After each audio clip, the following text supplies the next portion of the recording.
প্ৰীতম কাশ্যপ মই ভট্টদেৱ বিশ্ববিদ্যালয় পাঠশালাৰ জুলজি ডিপাৰ্টমেণ্টৰ 6th ছেমিষ্টাৰৰ ছাত্ৰী। মই আপোনালোকৰ মাজেৰে অসম প্ৰদূষণ নিয়ন্ত্ৰণ পৰিষদলৈ লগতে মাননীয় মুখ্যমন্ত্ৰী মহোদয় আৰু এডুকেট যিটো প্ৰতিষ্ঠান আছে তেওঁলোকলৈ ধন্যবাদ জ্ঞাপন কৰিছোঁ আমাৰ কাৰণে ইমান সুন্দৰ এটা সুযোগ আনাৰ কাৰণে।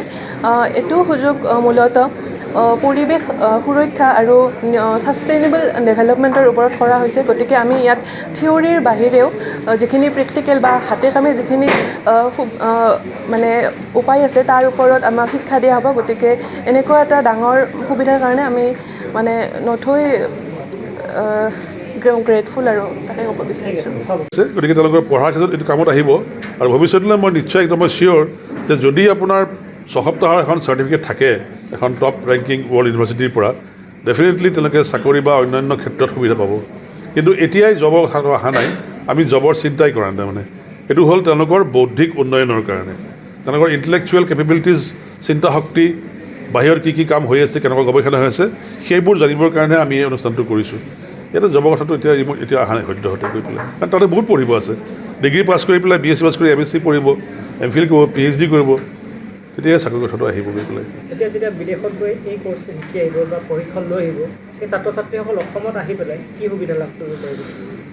তেওঁলোকে আমাৰ যিবোৰ ব'ল অনুষ্ঠান হয়, গোটেই বছৰ জুৰি পেলাই যিবোৰ পলিউশ্যন কণ্ট্ৰল বৰ্ডৰ বিভিন্ন প্ৰগ্ৰেম হয় বা অসম চৰকাৰৰ এনভাইৰনমেণ্ট ফৰেষ্ট ডিপাৰ্টমেণ্টৰ পৰা যিবোৰ অনুষ্ঠান হয়, আমি যাতে চৰকাৰৰ নাম আমি ৰাখি দিম সদায়, তেওঁলোকে সদায় বিভিন্ন ধৰণৰ অনুষ্ঠানত আপোনালোকে ইণ্টাৰেকশ্যন কৰাৰ সুবিধা হ'ব। আৰু নিজৰ স্কুল বা কলেজত য'ত স্কুলটো নাই বাৰু, কলেজে নিজৰ কলেজবোৰত তেওঁলোকে আমাৰ সহযোগত কিছুমান অনুষ্ঠান কৰিব পাৰিব, প্ৰজেক্ট কৰিব পাৰিব। গৌৰৱৰ দিন 7 ফেব্ৰুৱাৰী তাৰিখে আমি দ্বিতীয় বৰ্ষৰ যিটো আমাৰ আছাম পলিউশ্যন কণ্ট্ৰল বৰ্ডৰ ফ্লেগশ্বিপ প্ৰগ্ৰেম, এটা মানে খুব ইম্পৰ্টেণ্ট প্ৰগ্ৰেম যোৱা বছৰ আৰম্ভ হৈছিলে, এইটো দ্বিতীয় বৰ্ষত আহিছে এইবাৰ। আৰু আমি আজি 22গৰাকী অসমৰ স্নাতক মহলাৰ ল'ৰা ছোৱালী বিভিন্ন ঠাইৰ পৰা তেওঁলোকক নিৰ্বাচিত কৰা হৈছে। তেওঁলোকক আজি আমাৰ অফাৰ লেটাৰখন দিয়া হৈছে, যিখন মানে পত্ৰ যে তোমাক চিলেক্ট কৰা হ'ল, তুমি এতিয়া বিদেশত যাব লাগিব।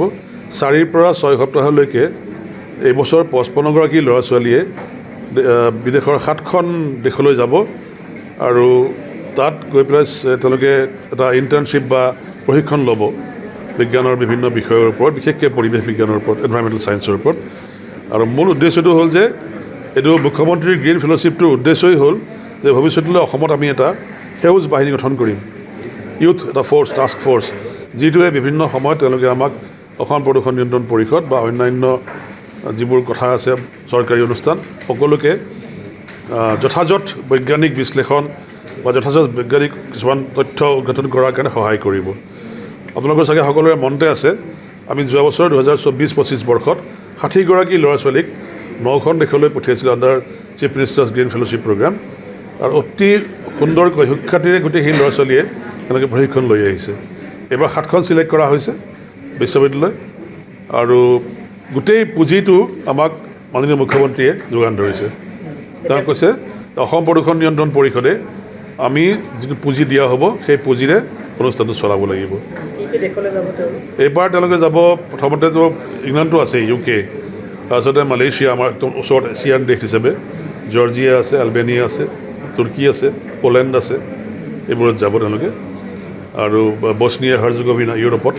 মানে এই বস্তুটো কেনেকৈ নিৰ্ধাৰণ কৰা হয়, প্ৰতি বছৰে প্ৰতিখন দেশৰে ইউনিভাৰ্চিটিবোৰে কিছুমান আন্তঃৰাষ্ট্ৰীয় ফেলোশ্বিপ দিয়ে, তাত মানে সুবিধা কৰি দিয়ে। গতিকে সদায় যে ভাৰতবৰ্ষক দিব লগা নহয়তো, গতিকে যোৱাবাৰ অহা ইউনিভাৰ্চিটি নাহিব পাৰে এইবাৰ।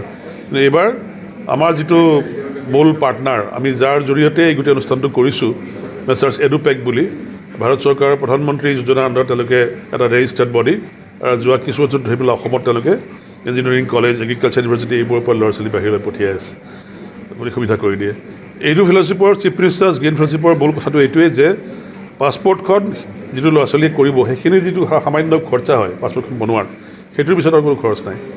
ভিছাৰ পৰা, টিকেটৰ পৰা তেওঁলোকৰ থকা মেলা, খোৱা বোৱা, সকলো প্ৰশিক্ষণৰ সামগ্ৰী, আহিলা, সকলোখিনি আণ্ডাৰ এই ফেলোশ্বিপ দিয়া হয়।